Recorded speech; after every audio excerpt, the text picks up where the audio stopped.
Hey, everybody, and welcome back to the Illuminators Quest podcast, where we talk everything Lorcana. I'm Zach. And I'm Jacob. And thanks for coming on this journey with us. Okay, today is an extremely special day because we have a top 8 DLC Golden Mickey winner in our presence, which is super cool. And on top of that, Mo, I'll let you introduce yourself in a second, but he came back to League. I have to the fact I have to throw out because it's just so crazy is he played previously, and again, he'll get to talk to him about himself, but it's just crazy because he played previously and then came back like 2 weeks before the DLC in Vegas, and then just completely dumpstered everybody.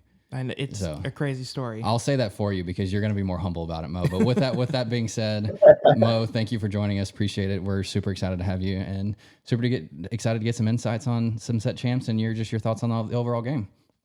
Yeah, let's go. So as y'all know by now, I'm Mo. I recently got a top 8 finish in Vegas. If you looked at my Melee GG the week of Vegas, it was my 4th ever recorded tournament on there. I did play a lot in set 1, and a lot of things weren't established back then, but it's been a crazy game since then. Yeah, there's been quite a few things that have changed. If you didn't play set 2 when the bounce package came out, then you missed a lot, and you very much picked up on that quickly because not to spoil anything, but that was a big portion of what you played, obviously.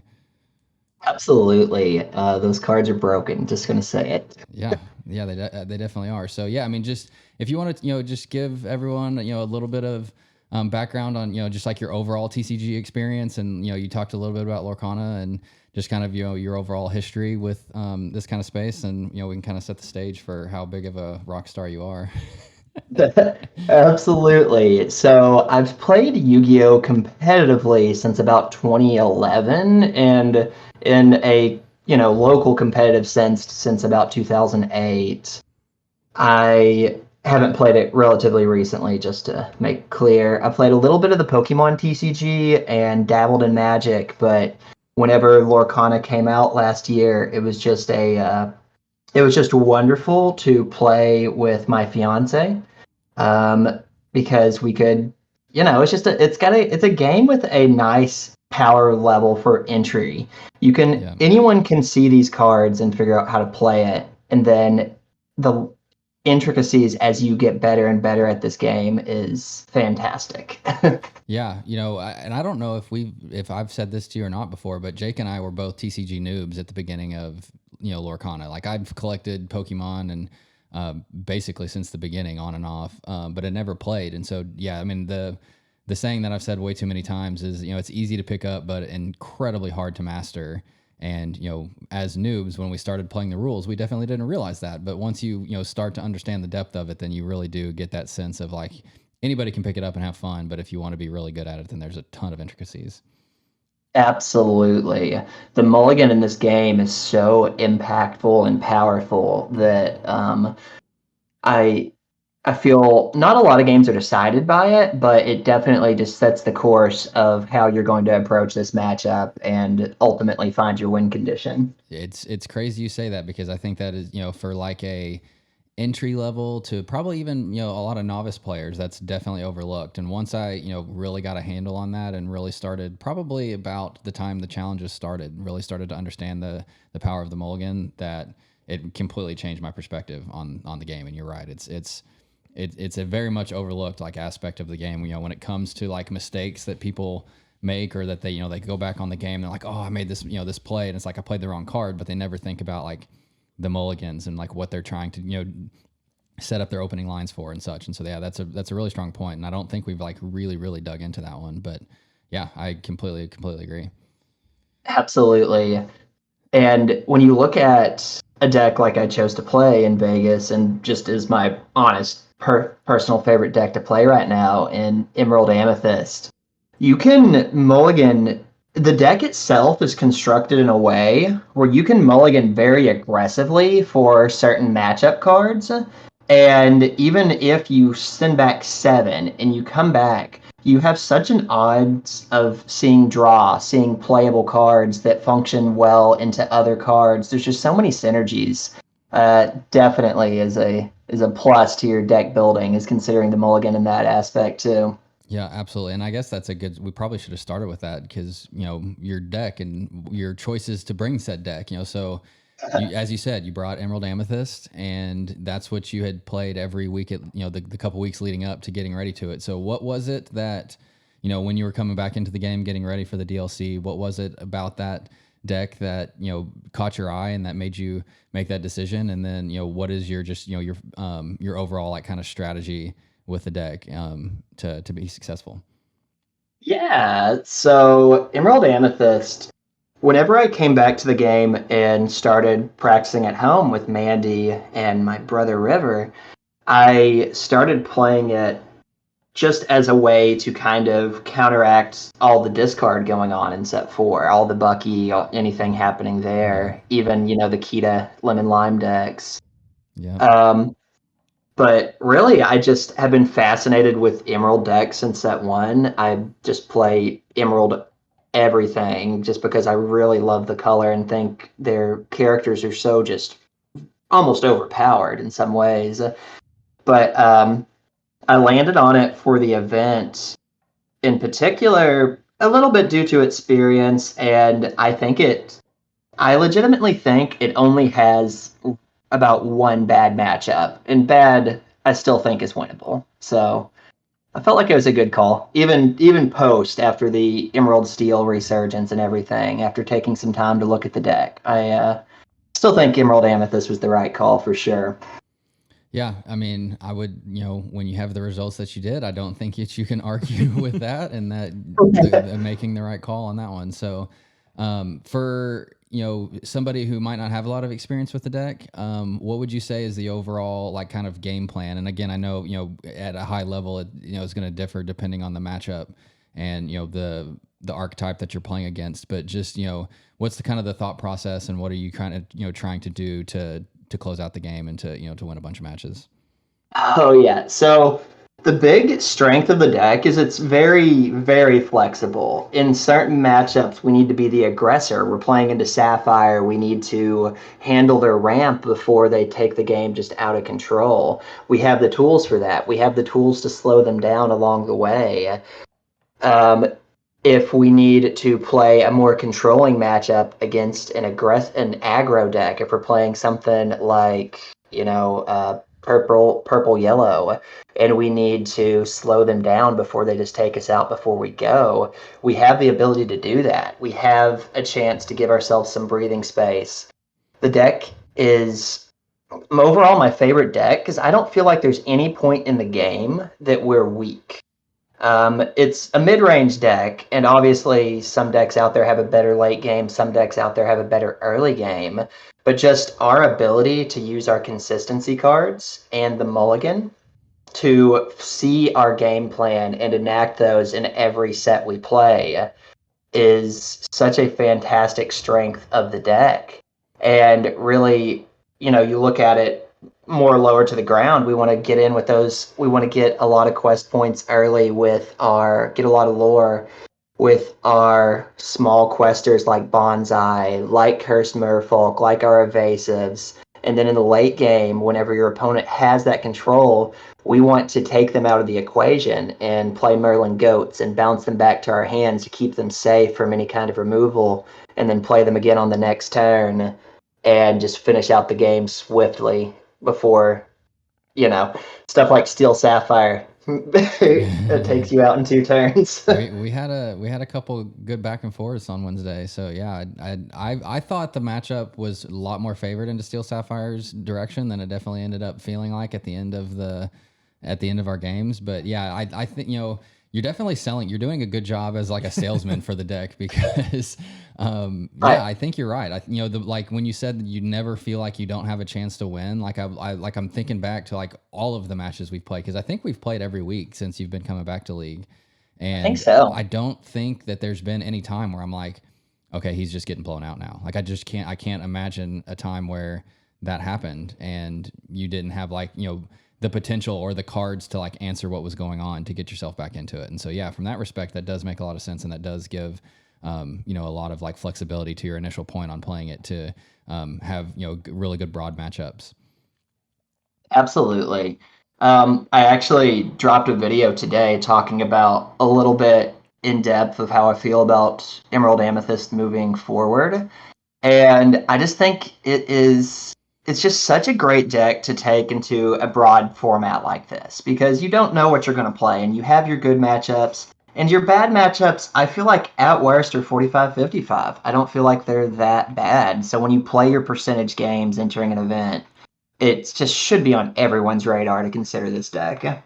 So you think so? What would you consider the worst matchup? Emerald Steel.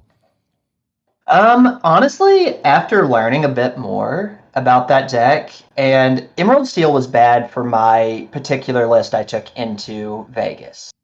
I was playing pretty heavily into actions and songs and a little bit of my own personal spice, which I stand by are very powerful cards. But when you're playing into a deck with four Petes, when you're playing in the referee Pete, when you're playing into a deck with four Ursula Deceivers, you need to look into your strengths. And one of the biggest strengths of this deck is it can function with next to no actions, which isn't something many decks can say outside of like Mufasa right now. Yeah. And when you limit how much they can hurt you with these format warping cards, I think you can't call it. I don't even think I could call it a bad matchup after playing it a little bit more. I I definitely wish I would have had a little bit more experience in going into Vegas. I did go 1-1, both in top cut matchups with that deck. Um, but I don't even think it's that bad. I definitely think Sapphire Steel's tough. Sapphire Steel is tough.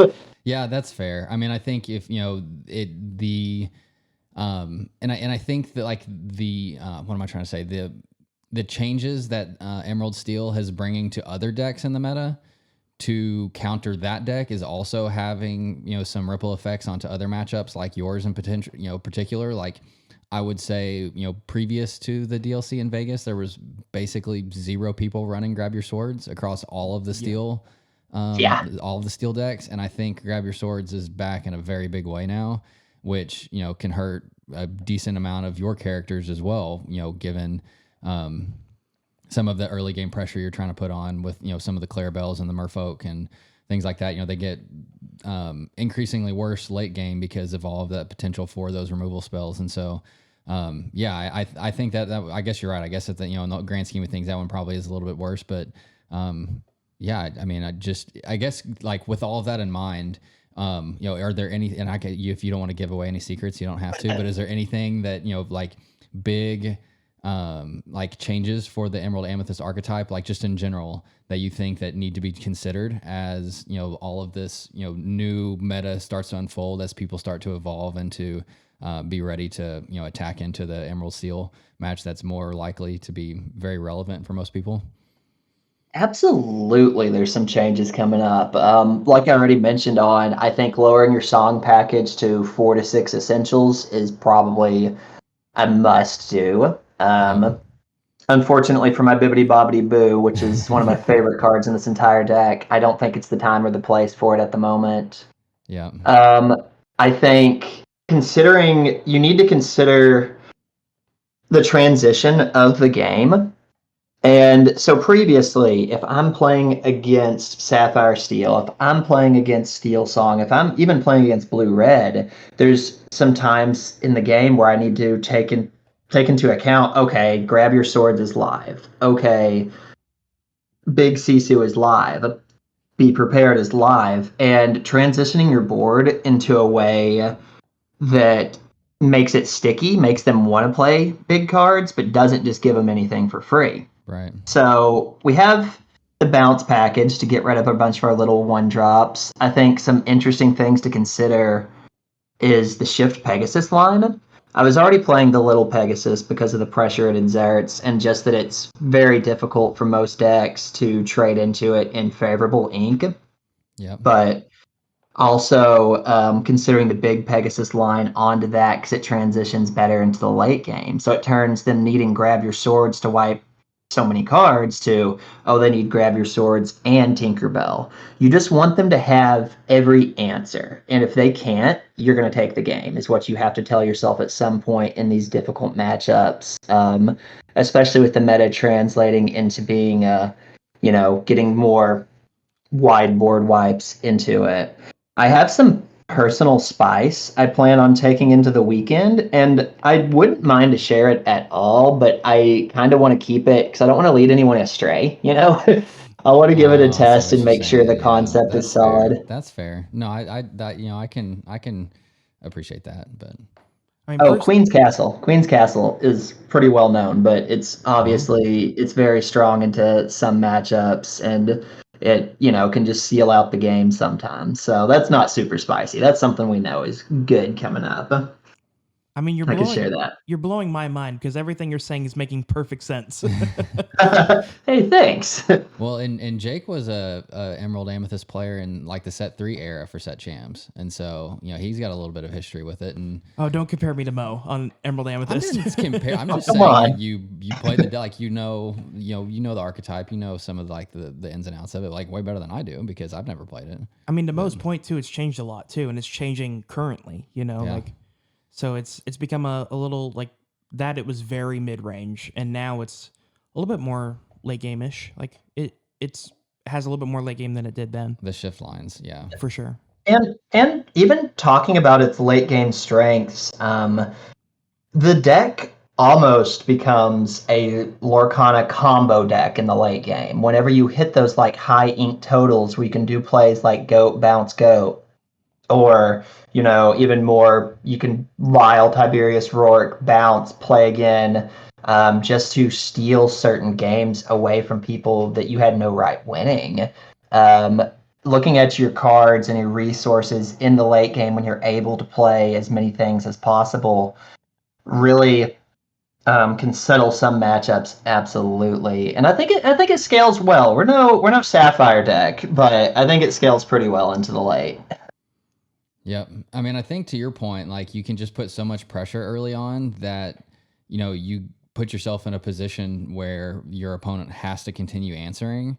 And if they don't, then, you're in the driver's seat the whole time. So even if you do, fall behind to a be prepared or, a timely, grab your sword or something like that, that you're still, while it might be hurtful, it's not like devastating. Absolutely. And some stuff like Clarabelle, once you stick the big Clarabelle, you put the game on easy mode. That card is so insane. It's not the best card to come out of Shimmering Skies because Pete exists, but like the big Clarabelle, you just change up your game plan and it just tells you play card, draw card. And whenever that starts triggering, it is so hard to deal with for any deck out there, Yep. Yeah, I totally agree. I mean, it definitely like evens the playing field, especially, into like the discard meta. If they just want to discard your whole hand, but you're able to stick the Clarabelle to your point, it's like, okay, fine, discard my cards. I'll just get them back. Yeah. So I think I drew 9 off of a double Prince John field the other day, and I was like, man. that feels good. Okay, Yeah. cool. Okay. What was there any like super memorable moments from your run that just like super stick out to you on like, oh, this was like a massive moment or like a really cool, place or anything like that that really sticks out from, even day 1 or day 2 of the run in Vegas? Yeah, so honestly, what really sticks out to me, outside of the people I met, we made some wonderful friends while we were out. The Lorcana community is beautiful. It's crazy. But yeah. I think day 2, top 64 is where the big like shift happened for me. I was playing against an opponent, very, very kind fellow. We had good conversation both before and a little bit after the match, but he had been here before. He had, topped another challenge and he was a part of a big team. And I'm like, this guy's got some experience. I drop game 1 against him. I go down 0-1. And I'm like starting to rethink, and I'm on the draw all day, unless someone's just crazy. But I was on the draw all day because I came in at 62nd, and I was coming in as the underdog, and I start day 1 off 0-1, and I'm telling myself, oh God, was this just a fluke? I mulligan, I go stick to my game plan, I take a deep breath, I mulligan, stick to my game plan, and I brick in game 2. Oh no. And I'm sitting here at the top tables watching Ruby Sapphire go off, and I'm thinking, oh no, this is how it ends. This is how it ends. And then I take a deep breath, Eventually, I find my way into like a turn 3 Ursula Deceiver just because I had to skip twice. I inked past the first 2 turns in Oh game man, 2 after dropping game 1. that feels so And bad. yeah, I look at his hand and I see 2 Be Prepareds and just a bunch of other uninkables. And I think, oh my God, this is my way. And there, after I look at his hand, I just think, this is a gift. I'm going to take it and run. I let him keep both Be Prepareds. I get rid of his 1 jump. I limit his resources by blowing up his items with Clarabelle, and he's not able to draw out of that position. And I was able to take the game in the long run. I let him play the first Be Prepared. I bounced my Ursula earlier on and just held her. I put out enough threat on the board to make him play the first Be Prepared, and then I play Ursula to take the second and just throw out my entire hand. And I'm like, you got no more copies in your deck. You know, you don't have enough ink for your big Sisu. You don't have the shift line. This game's mine. And that sort of characteristic change in me that I was the underdog and now I'm come back, claw my way back into the game. And we enter game 3 and I see my aggressive cards. And from then on out, I knew the day, hey, we're going to do something special today. You know, like I'm supposed to be here. It's not a fluke. I got this. I know what I'm doing. That's kind of wild because there's so many like consistencies with what you just said compared to my top 64 match. My top 64 match in Dallas or in Fort Worth, I had played somebody that had already qualified for Continentals, so they had they had made their top cut as well. Was a TCG pro, was on the play, murdered me game 1, and game 2 I was just like, okay, like I have to, I have to just calm down and do it. And they opened incredible. I didn't brick like you were saying, but I did. They opened incredibly well, and I just like luckily had just enough to answer what they did, and then from there was able to accelerate. And so yeah, it's wild, how you can like get on that back foot. But to your point, I mean, I think the message is always like the game's not over. You don't know the situation you're in. You don't know what that you can have a decent idea of what they have, obviously, but you don't know for sure. And so don't ever give up and stay focused because it's a very big mental game. It's obviously not a physical game at all. I mean, it's all very much, deciding your plays and what has, the best probability of outcome and things like that. And so I think that's just a fantastic story on, especially as we go into a lot of these, set championships for people that are, either relatively new or, maybe not had the most success in the past, that like, stick to your game plan, stick to your expectations, and, and don't get in your own head so that you can continue to perform at a high level, because you don't ever know what's going to happen. Yeah. Exactly. They can have so many cards in their hand, and you look at their hand and they only have like 1 or 2 playable cards. It changes the outcome. Like, I always say you win the match by narrowing down the unknown, and then you find your win condition and play to it until it's just 100%, 100%. Yeah. Okay, little bit of different question here. What's your favorite card? Like just in general, what's your favorite card? So my favorite card is I'm probably going to get some flack for this. I think it's got to be Merlin Goat after this weekend. Previously, it was Baby Diablo. I loved Baby Diablo because like Baby Diablo just gets a lot of hate. Like if you see it still staying on the board. But that's a 2/3 under Cove. That's pretty good. Yeah, that's fair. You get to see your opponent's hand. But after the weekend, I think just taking the time, spending some extra time with Mr. Goat, I think has made him become my favorite card over the weekend. He is the GOAT. I mean, there's a He's reason. the GOAT. That's my boy. That's my boy. I don't remember who said it, and I wish I could quote them properly, but I remember seeing somebody on social media say if the test for how good a card is your opponent's reaction when you play it, and if they like roll their eyes into the back of their head when you play the card, then you know it's really really good. And yeah. I can assure you with all certainty that anytime somebody plays a goat against me, I definitely roll my eyes and say, well, that's really annoying. And so, I mean, that's I mean, as funny as it is, it's kind of true at the same time. So I can't can't blame. I mean, do I like that pick? No, because I don't play purple, and so I don't like having to deal with goats. But do I respect the pick? Sure, of course. I mean, it's a fantastic card. Hey, thank you. Now you've already touched on this a little bit, but I'm just interested in how your overall experience was with the challenge and like your first competitive scene with Lorcana. Like, how was that overall experience? It was eye opening. So I come from Yu-Gi-Oh, and I don't know if how much y'all know about competitive Yu-Gi-Oh events, A but little they're bit. a little bit different of a vibe than Lorcana. I get there and just everyone's so nice. We're just making friends all day. People I played with in round 1 and 2 are checking in with me later on in the day. And we made friends that even invited us to Seattle. I don't know if we're going to be able to get a ticket to go, but just that, like, we're making some lifelong things happen. Everyone's so friendly.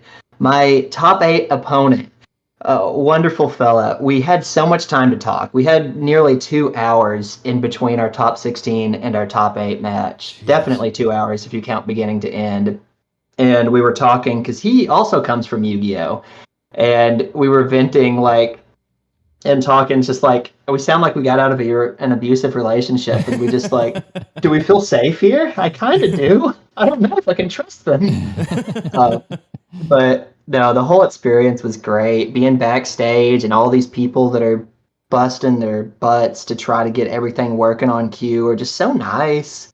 The judges were very kind to me all day, even though they're working, they're very busy.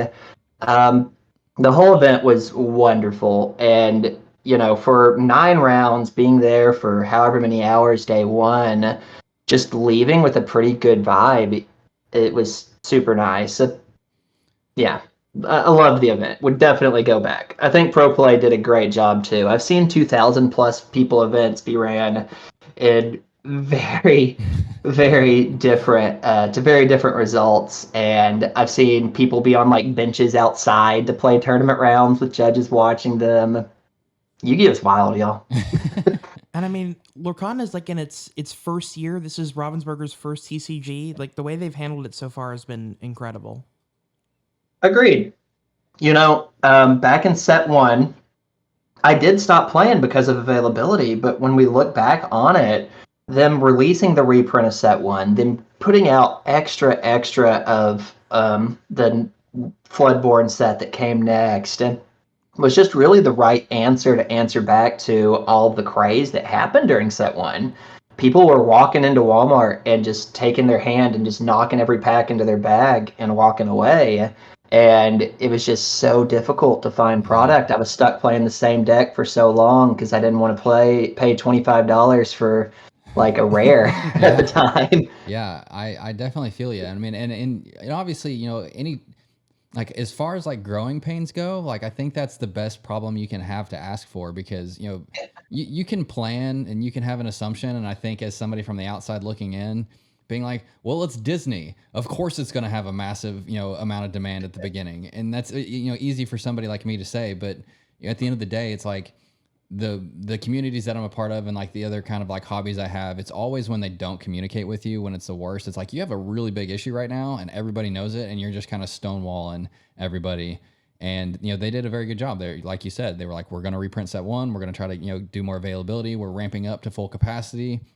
It's not that we're it's not that we're trying to hold this back. It's literally we're at busting at the seams with as much as we can print. And so I think they just did a fantastic job on like making sure that everybody knew what was going on and keeping everybody kind of at least like somewhat interested as they got through the dark times. And then I think it came out the other side, and they've been doing fantastic since. So Absolutely. Just watching the transition from it and still being a game that sells out 2,000 plus competitor tickets in the span of 3 minutes. Like, yeah. and there's supply for anyone to get cards they need. The most expensive decks are still not affordable, but relatively affordable compared to other card games. Yu-Gi-Oh has about a $1,000 entry limit at the moment to play competitively, and compare that to the most expensive decks, which is like either Ruby Sapphire or Steel Song, and still that's like half that, if even. Yeah. Um, Yeah. Availability has just like seeing how the game started out and to where we are now. I feel so confident in saying there's a bright future for Lorcana. Totally agree. So I guess I meant to ask you this at the very beginning, and I probably should have. But what was it in gen? I mean, you kind of touched on it, but what was it that made you pick up Lorcana at first and start to learn the game and got you peaked to even try to find some cards? So I love to dally around in various card games, and we heard the Disney card games coming out, and I've been a Disney fan, not like crazy Disney fan. My fiance Mandy is pretty close to a crazy Disney fan. She loves it. We had tried to play Yu-Gi-Oh together, and we did for a while, but it just never really had that click. And then whenever Lorcana came out, and we're hobbling together decks from what we were get from chapter one and play together and practice, and it just had some magic behind it. It was just a activity that we could do, tabletop. It wasn't the same as us playing games on our computer together. And it was just fun, and it was exciting to be able to do this and meet the community. And like I said, we did have a period where we weren't playing, and then coming back and just being welcomed with open arms. It's been great. But what really sold me on Lorcana, that brought us back to it, has got to be Mandy and my brother River, who really loves the game. Y'all haven't seen him at locals yet. I'm trying to drag him out, but Yeah. he's a great Ruby Amethyst player. Okay, well, don't bring him out then. No, I'm kidding. I'm kidding. Okay, next, like just Disney question, I guess then, because maybe Mandy is pulling you into some of this stuff. Have you guys went back and watched movies of like properties that have come out or that are coming out that you haven't seen before? Oh, absolutely. We still haven't seen Rhea, I think. We need to see Sisu Yeah, for the first time because that'd be fun. But yeah. we've absolutely rewatched some. We've had some theme nights. We did this one thing one night where we would play we'd find a clip of the song as we played it, and we'd have to play that clip, and that was pretty fun, especially That is when I'm good. playing Friends on the Other Side over and over again. That's a banger. What property that has yet to be that has yet to enter Lorcana are you most like hopeful that they'll add soon? So I want to do an unrealistic one, and if you want me to do a realistic one, I can. No, But we'll take whatever you want. I want Kingdom Hearts in this game so bad. I Yeah. want it. I want it. I want to see it so bad. That was such a huge part of my childhood, and it came out in like the perfect years of as I'm, going from watching Disney movies at grandma's house all day to playing these video games with these Final Fantasy characters. And I would just love, I don't know if it's a possibility, I don't know who owns what, but I would love to see Kingdom Hearts characters one day. I mean, Kingdom Hearts and Smash Brothers, so it can come to Lorcana. Yeah, absolutely. I think there's a world where they do like a like a special edition set. Like I don't know what they called in Pokemon, but just like the one off, like not main series games, but they print some like special cards. We've talked about that in the past for doing potentially like a Marvel or a Star Wars like spin-off set that isn't like an ongoing property in the game, but since it's part of Disney and part of like the larger atmosphere of like Disney characters, if you start to stretch it a little bit, then maybe that could get brought into at least like have some printed cards, maybe not ongoing playable, but Yeah, maybe there's hope for something like that. I mean, that art would that'd be be fun. incredible. Yeah, that's fair. Yeah, Um, it would be so nice. yep. So, what do you think is the best card in the game currently? So currently, I said this. I'm doubling down on this today because I said it in the video I released today. But I think Ursula Deceiver is the best card in the game right now. Yeah. See, I think it was last episode that we talked that I said I think the current three best cards in the game are Ursula, Pete, and Prince John. And so it's Yeah, crazy that all of those get wrapped up into like one deck. But yeah, those are like my top three currently. And so I'm glad that I'm on the same page because I think Ursula is just busted good. yeah. And no deck plays her as good as Emerald Amethyst. We can play her, we can Yeah. bounce her, we can play her again, we can shift, and that shift is matchup winning against some matchups like Steel Song. It's great against Lemon Lime. Like, no, that card Ursula Deceiver's busted. I completely agree. And it's funny you say that because I think there are certain shift lines that people just like forget's a possibility. Like obviously I've played you with the deck that you're playing and I knew that you had the shift line, but the fact that it's a green Ursula and a purple Ursula, like there's just something about that that just like in my brain doesn't always click. And so the first time Wednesday when you shifted it, I was like, oh God, like you completely forgot that that was a possibility. Yeah, that happens more than you would think. They're like, "Oh, that's a card." I Yeah. heard more than once at Vegas. I'm like, Yeah. "Yep." Um, no, just being able to turn that 1/3 body onto the field to either a Madam Mim or the big Ursula means she's a threat. After I've played people in best of threes, I've seen them start respecting that Ursula and just like not overextending to get rid of her, but focusing on her whenever I have things like Curse Merfolk on the field. Like, oh my gosh. Yeah. You're telling me you'd rather attack and discard and get rid of stuff and double sing to just get my Ursula off the field? Sure. I mean, there's in your deck in particular, there's so many targets. I mean, it's insane how many targets there are in a deck like yours. Yeah. Um, just for the are you speaking for the bounce package in particular? I mean, bounce package and then all the emerald, like you said, even like a smaller card like Ursula Deceiver is somewhat of a target because of the shift line. Like, I mean, about everything is somewhat of a target in your deck. Yeah. So the theory behind a little bit of deck building into here was all my low cost characters should be trading up as best as they could. Merfolk's going to get a card for a card. Pegasus is probably going to eat a brawl at some point in the game unless they're just going to let me go crazy. The best way to trade into these cards are stuff like the Human Sisu, and even that still is just like, okay, sure. Yeah.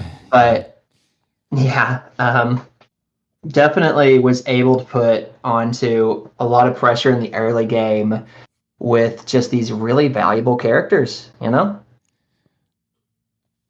What do you think is the most like misunderstood or misplayed card in your deck that you gain an advantage of because people don't, like, to your point, like respect the way that they probably should? Yeah.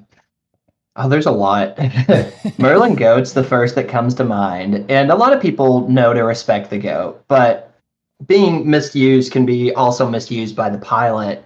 I think Merlin Goat just having that 4/3 stat line with the powerful effect can be just something that can trade up into some bigger threats or, keep it alive and bounce it. I've had people straight up ignore it to go for smaller threats like the Cursed Merfolk, like the Bonsais, and then Merlin Goat just represents as long as Merlin Goat is on the field, he represents an inevitability of being able to go up one lore. And if your opponent can't take you out, that says, hey, if I make it to 19 and there's a Merlin Goat on the field, I win. I win at lower. I don't need to get to 20. And I think opponents will sometimes either A, disrespect the goat because they would have to trade into it in an awkward way, or B, either maybe sometimes even over respect the goat and it will absorb way too much. And then the other card I would say, probably is Merlin Rabbit. Yep. It's another one of those cards that just makes your opponent overthink. If you play it and you represent having it on the field, the ability to bounce and get your entire engine going, I'll see people sometimes double seeing Let the Storm Rage On just to get the rabbit off the field. And I'm like, I'll take that trade. I get to draw either way. Or I'll see sometimes people ignore it when they have the ability to clear it because there's other things on the board. I just think those two cards and understanding their board presence is something you get from being an Emerald Amethyst player, and understanding when it's time to double sing a song to take one of them out, or when it's time to ignore one because it's not that much of a threat right now. But Yeah. and just to bring it up, I can't play this card until discard decks go away, but double singing Bibbidi Bobbidi Boo and playing Ursula or playing Merlin Goat on the same turn is 5 lore. Yeah. That's crazy. and you pulled that off too at Vegas, didn't you? Yeah, so it wasn't ever anything you could do like on turn 3, there was never dropping Ursula, Deceiver of All, and then playing Goat on turn 4. You really had to make them play those brawls on your Pegasus, make them start utilizing their resources so you could stick that 2-3 body. And they say, well, I can't do anything about it this turn. And then finish them off with the Goat bounce, with the Bibbidi Bobbidi Boo. I took a couple opponents by surprise, including once in Top Cut, I got the combo off, and then once also in Top Cut, I didn't have any way to win, but I kept top decking Bibbidi Bobbidi Boo, and I would ready my Goat, and they just had no way to deal with that, and that got a lot of lore that way. Oh, so you mean just like hard casting the Bibbidi Bobbidi to just like replay the Goat so it wouldn't be vulnerable to a challenge? Absolutely, yeah. And Yeah. 4-3 isn't the easiest thing to kill without a challenge, you know. You got Mal Dragons, you could try to double ice block it, or ice block plus Medusa, but a lot of cards, and whenever you get to these grindy stages of the game that Emerald Amethyst typically thrives in, your opponent's not going to have every out in the world for you. So that was a really quirky way to finish the game, but that's what I get for top decking 250 body booms. Go. No, Okay. What one card is not good enough to be played, but you wish that you could play? God, so many. So many.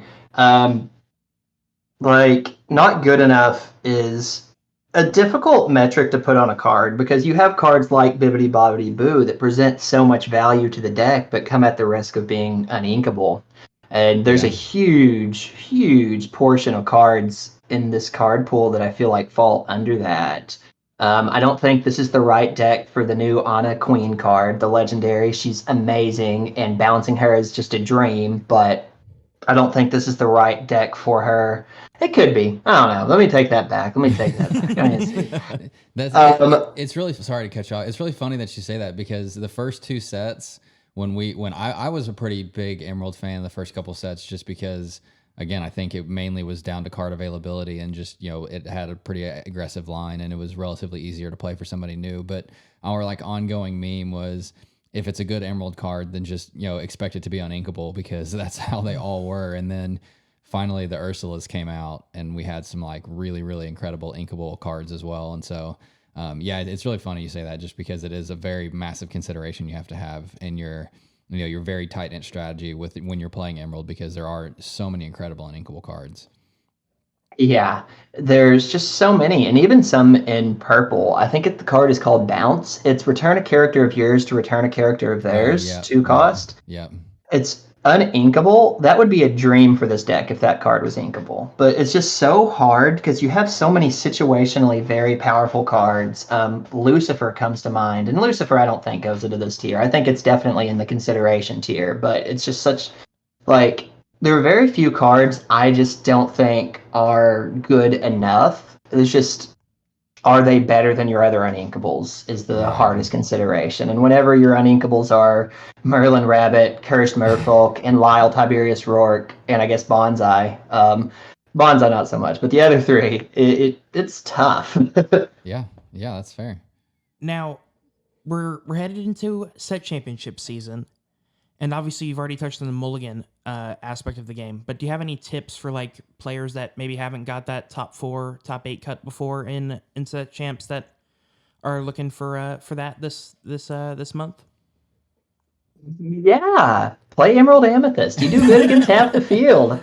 No, really, you just have to kind of just take a deep breath and just treat each game like its own entity. Don't focus on what happened to you last game. That's what after the tournament's for. You don't have to think, oh, I didn't draw any 1 or 2 drops against Ruby Sapphire 2 games in a row. You don't think about that going into the next round. If you lose, let that loss be there. Don't forget it, but don't bring it into the next game with you. Look into each matchup as fresh as possible. Okay. And just treat each opponent like they're going to play the deck differently. Have a strategy going in for what your blind mulligans are, because you're not going to know everything you play unless you have a pretty small net locals. And even if you do, if you have one like ours, I have no idea what Zach's going to come in with. I'm sitting across from him. I don't know what Zach's going to come in with either, to be completely fair. We're at 154 on Friday before our first set champs in less than 24 hours, and I can confidently tell you I have no idea what I'm going to play. So yeah. I'll share a video with you. Let me talk Candy Emerald Amethyst real quick. Mo, you're way too good of a player for me to be able to just pick that up with no practice and take that. Otherwise, I honestly might consider it. But we also have the most fun mirror match in the game, if that's worthwhile. But no, I hold on. Okay, time out. We're gonna have a bit massive sidebar here. What? Okay. The worst mirror matchup by far in the game is Steel Song. Agree or disagree? So I have never played that mirror match. Like the times I've tested Steel Song, I never rolled another Steel Song player. I can absolutely agree, though. You just firing off whole new worlds into your opponent's whole new worlds or not, and then you're just sitting on this dead 5-cost card. Like, yeah, no, that sounds awful. There's so much of it that, like, if you're going first and you turn one Baby Cinderella, then your opponent has the decision on, do I just skip this turn because it's going to get shot and then try to pick up the tempo, which you've then already lost, or do you play something and hope they don't have the song, which they probably do because there's 8 of them, and then you played something, lost the resource, and they still have the same amount of board control. And so it's really it. Like if your opponent starts with, you know, Cinderella and a song, like honestly, like you know, there's a part of me that's like, when I go second, it's like, do you have Cinderella in a song? And if they say yes, it's like, all right, let's just go to game 2 then, because like that's how bad it feels. And again, I'm not, you know, everybody has their own opinion, so I'm definitely not like trying to make it sound bad. But Ruby Amethyst matchups way back in the day were like atrociously bad. But I feel like Steel Song is just the most like uphill like tempo battle that's like incredibly hard to come back from, especially with Naveen these days. But I have a fun Ruby Amethyst story. So the only tournament I played in that was larger than a locals was a box tournament we played in Missouri. And I played my top 2 match. I got second. I ended up winning that Mickey Mouse, the Steamboat Mickey mat from set 1. So that didn't look too bad as a consolation prize. Wow. But my brother was in the Ruby Amethyst mirror match, and they were still playing game 1 when we got out of our 3 games. We went to 3, and they were still playing game 1. Yeah. They're trying to decide who gets a starter deck, and at the time, cards were hard to get, and so they wanted the starter deck, especially for the pack in it, and so they're playing, and they go to 3 games. I swear, like, the shop owners were ready to shut down. Like, it was time to go home. They're still just like, yeah, I'm going to Maleficent Dragon. You're Maleficent Dragon? Okay, sure, fine. I'm going to Elsa, you're Maleficent Dragon? It's just like the slowest, most... That looked awful. Not, like... That looked awful. Yeah, I'm not going to defend it. I agree. And that was the entire set 2 meta. Like every tournament you went to. You missed that one. There was like a 250 person tournament in set 2, and I think it was 15 of the 16 top cut were Ruby Amethyst. Good God, man. Imagine that. Like the first tournament I ever played was in set 2, and every single match was Ruby Amethyst, and I wasn't playing Ruby Amethyst because I didn't have 4 Maleficent Dragons, and so I lost every game. Like, we pulled almost a perfect set 1 Ruby Amethyst, and I just let my brother play it all the time because I wanted to play some stupid Emerald deck, like either Lemon Lime sometimes. I played Lemon Lime for a bit. I played just like Emerald whatever just because I thought it was fun. Yeah, well, you're a good brother then. Okay, sorry, sidebar there, but back on the main topic. So Yes. I think another thing that we've said, or that I've said in the past, that hopefully you're going to validate for me, and so I'm asking for selfish reasons, but like what % of the game and like success comes like before you play the match, if that makes sense? A huge portion, honestly. Just like taking, like, just mentally. Your mentality entering into the next game, it doesn't matter where your opponent's been. It doesn't matter how many top cuts they've got. I played against people day 1 that I didn't even know had a Mickey, and I either beat them or lost to them. But, like, it doesn't matter who you're playing against. It matters, hey, what's my game plan? I need to stick to it. I need to take a deep breath and move on from when things don't go my way. And when things do go my way, I need to push it for the win, you know? Yeah. I think mentality is a huge part, especially on these huge, like going into set champs, you're going to enter these higher round tournaments, potentially top cuts. Like you need to just say, start each round with a fresh mind. Don't think about your losses. Don't think about, oh, I had to get so lucky to win that matchup. You just say, hey, I'm 4-1. I need to win so many more, and then I get my Mirabelle or I get my mat, you know? Yeah. Like, that's totally fair. yeah.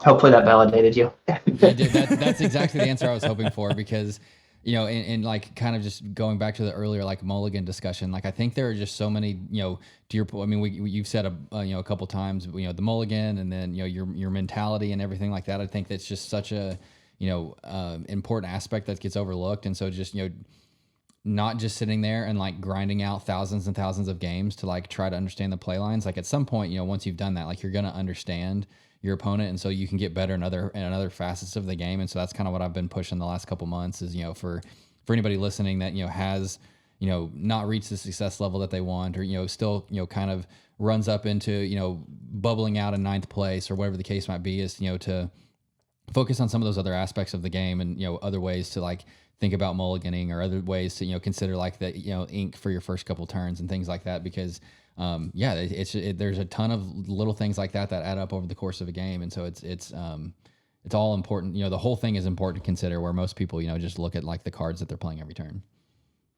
Absolutely. In Yu-Gi-Oh, there's a term going around, spreadsheet duelist, because in Yu-Gi-Oh, if you don't have a mana system, if you go first, oftentimes the optimal approach is going to be the same optimal approach every game you play in. Doesn't matter the matchup.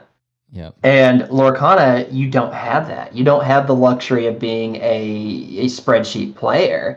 You have ways you can play, but I made the decision to ink Merlin Crab instead of Madame Mim Fox this game, and then I find out I lose to it 3 or 4 turns down the line. That's an impactful decision. Yep. And it's one that you should think of, but at the end of your runs, like go back to that game. Maybe write some notes if your place allows it, or at least write some notes after the game.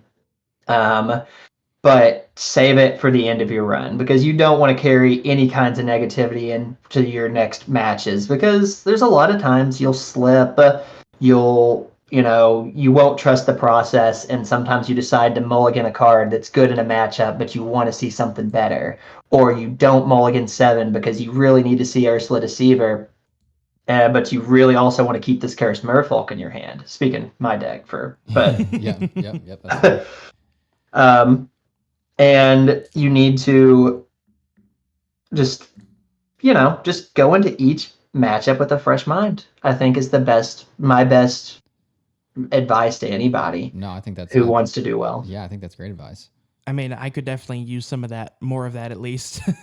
It's not easy. No, it's not, because I'm like, I'm pretty hyper competitive, and when it comes to it, and so I just have a lot of expectations, and I want to do well, and so it's tough to to snap out of that. I guess another just kind of like anecdotal story for people listening that may not have been with us the whole time is the first set champs in set 3 that I won. I lost game 1. I got 2-0'd round 1, and I won out from there. And so to your earlier point, like, don't let it get you down. Just put it behind you. Keep your head up. Keep grinding. Know that sometimes cards don't go your way, and that's just going to happen. And so don't let that affect the rest of your rounds, because you still have the opportunity until it's too late. And if that's the point, then to your point, look at your notes. Go back over everything and try to get better next time.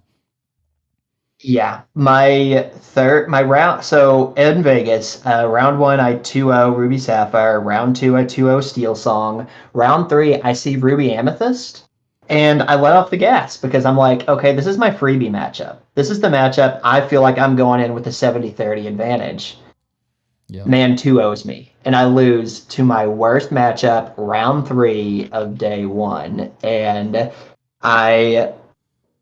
mentality played a little bit of a point, but also like I just couldn't let it drag me down. I had to say, "Hey, I'm here. We're gonna keep playing." You know? Yeah, absolutely. I mean, I've definitely made that mistake before. It's like, okay, this is my match, this is my freebie, and then I get absolutely obliterated, and I'm that that may or may not ruin my day at that point, my tournament day mentally wise. But like, I think you're making amazing points here. Like, you just gotta move it to the side if it if it was a bad experience. Yeah, for Okay. sure. Okay. I think as we start to wrap this up here, I don't, have you looked at any of the Azurite C stuff, or have you kept up with any of the like previews? Yeah, I think it's gonna be a broken set. Okay. Oh Okay. wow. What are you most excited for? Oh God, I don't know exactly. I think blue's gonna get a huge buff. This inventor stuff, Ooh. coupled with, like if Hiram stays the way he is, I think is already looking like a potential threat. I think that Oswald rabbit is very kind of Yep. potentially crazy Yep. for different builds. Yep. There was a Jasmine that got released today that's a crazy good option for Emerald decks. Yep. She's a choose reckless or bounce a damaged character, and just being able to get a Tinkerbell off the field changes the game sometimes. Let them have that one damage all over the board again, but they don't get to challenge and just start wiping your entire board. Yeah. Yeah. Um, just from the little bits we've seen, I have high expectations. I didn't have the highest expectations for Shimmering Skies, and a lot of the cards have grown on me over time. But my initial reaction to most of them I saw in the spoilers was, "Oh, that's fine. Yeah, That's an option." it's really hard, obviously, until you have some time play testing. But I feel like we've gotten, or at least I've gotten a little bit better at like gauging if cards at least have strong potential or not. But obviously, how people combo those up with what's already out there, and find kind of hidden lines with like Ice Block, for instance, is a perfect example. That's definitely not one on release that you're like, well, that's gonna break the game. But Yeah. sometimes that happens. So. Little bit of a loaded question leading into what I hope, well, where my next point's going to be. But is there any archetype like currently in the game that's like underrepresented, or that you would like to see like have a deck built around that does have some success? Oh gosh, yeah, kind of. There's a lot of cards that I think just require the right brain behind, or just maybe one or two more cards. The item collector Ariel from set one that readies when you play an item. Oh yeah, yeah, That card, like even just singing How Far I'll Go, readying it, and singing again is just a super strong play. But I think that's just a card waiting on one or two more cards, or just the right thinker behind to make an absolutely crazy deck. yeah, Similar thoughts with the purple Jafar, Striking Illusionist. He's the legendary. yeah, yeah, Um, if you sing A Whole New World with him, you get to ping for 7 right yeah. there. And that combined with all the purple cards, I feel like he's just one or two cards, maybe just a good shift target away from being a potential threat. I think there's some color combinations that I like to homebrew and play quite a bit. I am a fan of Blue Moo, which is a Clarabelle ramp Yeah, deck that I think's got some potential behind it. yeah, Um, and just learning to play the game without traditional removal, learning to make the most value out of your bodies, playing a deck like Blurple, for example, or just making efficient trades and winning the game with just your natural resources of these color lines. right. I definitely could see coming up more and more.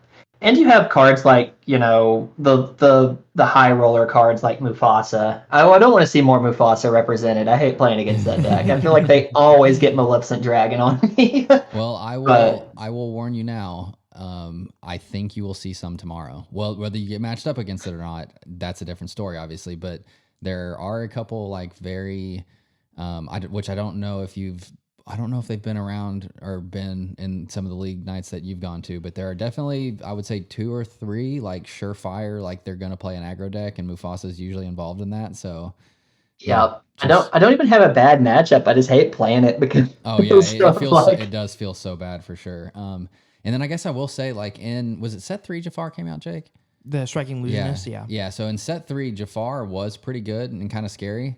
Um, oh Yeah, but I to your point, I think like I would think there's kind of like an opportunity for him now to come back because the Emerald Steel, or not Emerald, Amethyst Steel, like with Pete's, he just like that just buys you another time to find your cards that you need for Jafar to just like pop off those massive combos. But yeah, I think So you're if you right. want some spice, I have a Jafar purple steel deck that I made as just like a way to counter all the potential Emerald Steel. And I was looking for ways to finish the game, and I found Jafar again, and I'm like, oh, this looks so fun.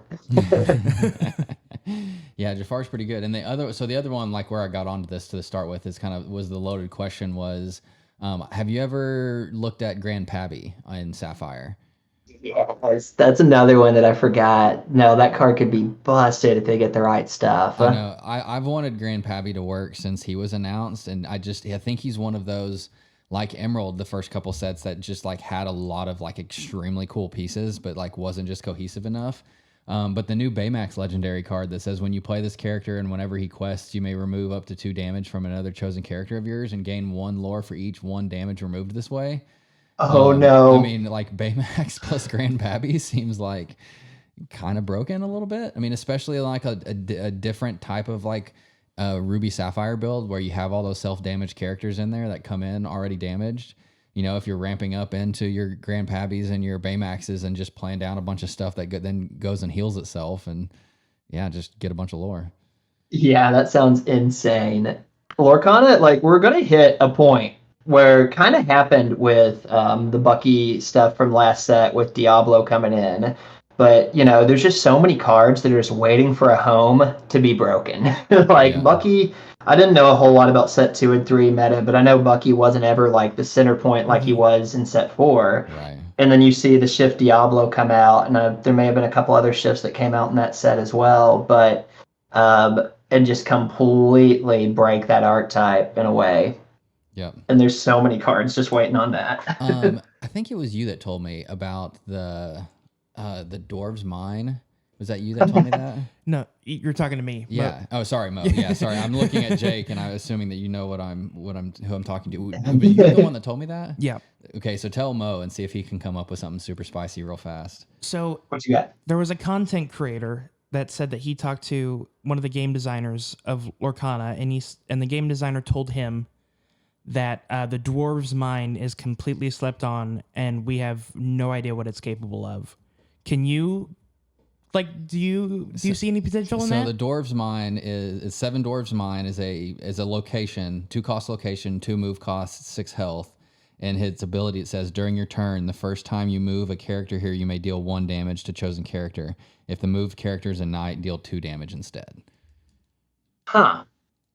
So I know there's a lot of potential stuff with like the Ruby location package, especially the cards that can move stuff back and forth from locations. Oh, And there's yeah.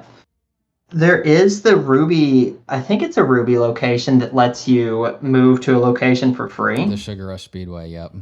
Yeah, I definitely could see, because I was playing around with a line that involved the card, kind of a Ruby Amethyst, but a weird one. But the card that whenever you play it while you have a location, they lose a lore.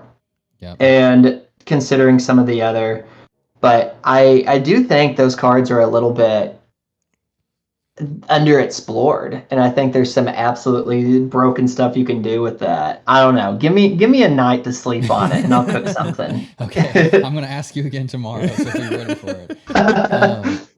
Okay, so last question, and then I feel like we kept you way longer than we probably should have. But in general, like for somebody that wants to, and I say this as somebody who I'm very much respecting as a master deck builder, because you just came back into the set, like predicted the meta perfectly, and like completely obliterated with it. Where like someone like myself who doesn't necessarily know all the ins and outs yet is very much like taking inspiration from lists they see online and kind of tweaking it to my own liking. For somebody that's like wanting to brew decks or wanting to figure stuff out, like what's the best approach to trying to put some cards together and see if it see if there's any synergies and if it works out or not, or how do you kind of approach that facet of the game?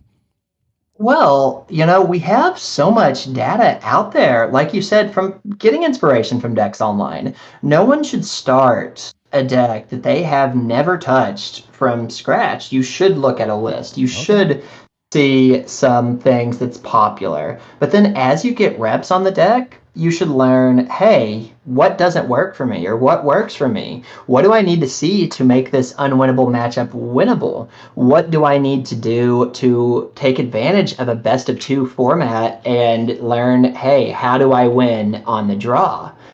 And so when we look at my Vegas deck, for example, a lot of it come together over time, but a lot of it was inspired by others. But I threw in the Ursula Deceiver of All package and those songs because I needed a way to always have a safe play on the draw, a play that could be impactful against any deck out there.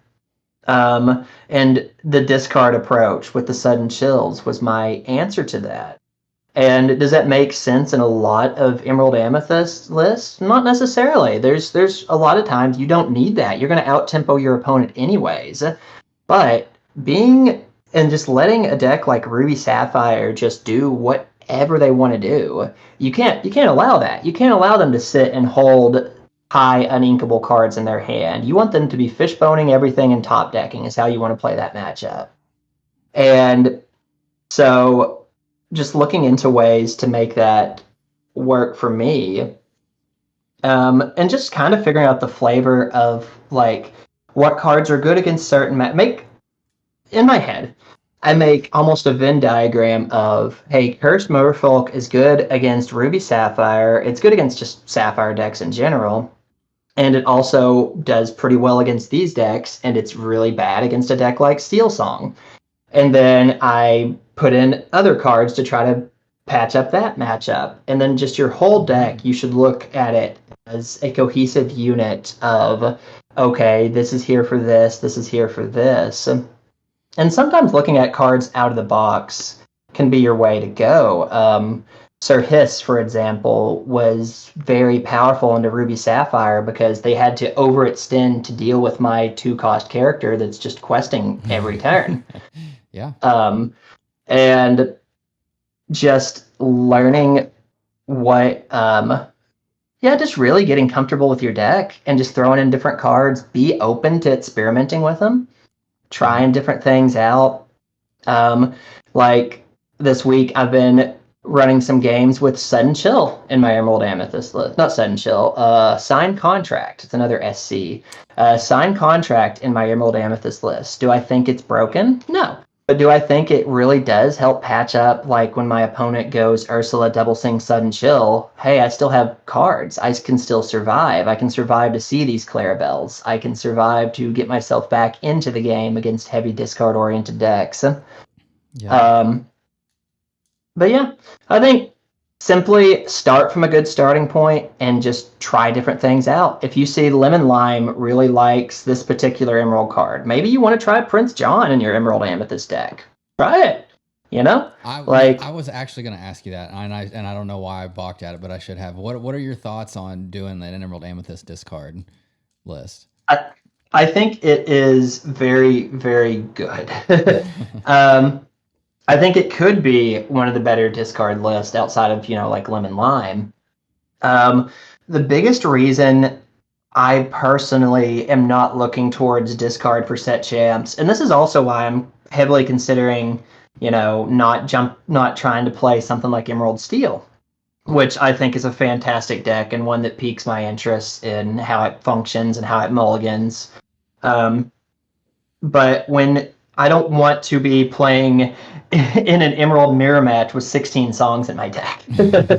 So I think the discard, if you're playing in a discard mirror, there's a lot that relies on the dice roll and how you draw. And I want to enter in with my best percentage chance of not having to rely on those, Yeah, that's totally fair. Valid though. It's a very valid deck. I think it's scary. Yeah. Is there any mechanic that's currently not in the game that you'd like to see? Let's see. I jokingly bring stuff up. I thought about what happens if you could return your opponent's ink to their hand, but I think that'd be way too broken. Ooh. Like that. I think there is.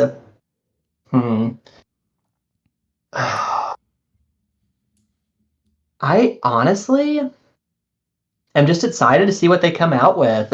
Like, I don't want to make things too like combo oriented because then games just get dumbed down by combo, which is funny to say. But when you look at a match as you and your opponent, not how complex your deck is to play, I'm not a huge fan of combo oriented decks in other games. Yeah, no, Um, that's fair. but yeah, there's some interesting interactions that can definitely come up soon.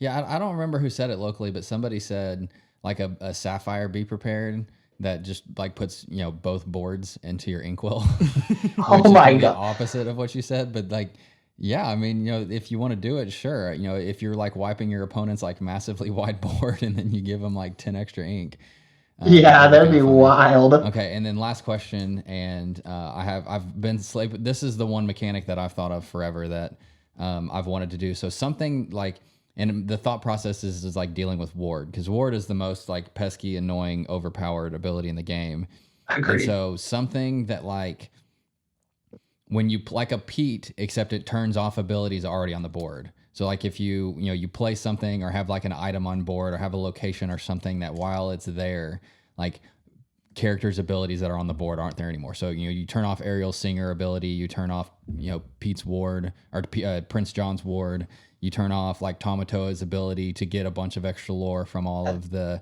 items on board. Just something like that that for a turn like makes it like a level playing field. It's like, all right, it's go time. Like we can actually deal with some stuff now. What are your thoughts around something crazy like that?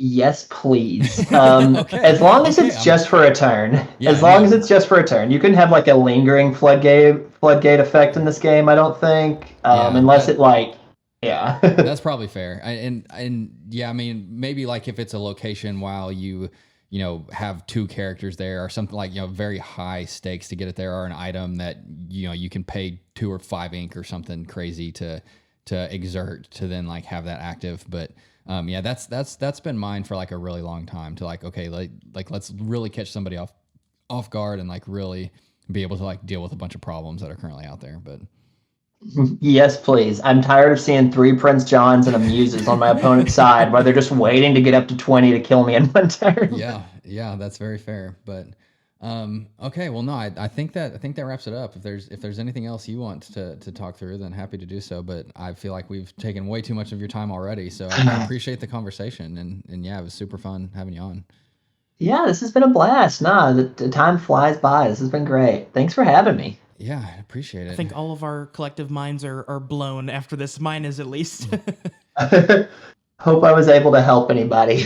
Yeah, I mean, we usually do get one or so emails a week from listeners, just saying, hey, appreciate the insight or whatever. And so I would imagine that we do, especially with somebody that think, like I said, that from the beginning that thinks about the game very differently than I do, just because I like a different archetype, and so the way that we approach it's a little differently. But yeah, I mean, I think it's a very exciting time, kind of as you've said. There's a lot of cool stuff going on. It's a very robust game. Everything I think's ran very well from like a competitive standpoint. With set champs coming, I love competing, and so that's all really fun as well. So I assume I'll see you out at a few of these in the next couple weeks, and hopefully we can have a match in the finals to crown it.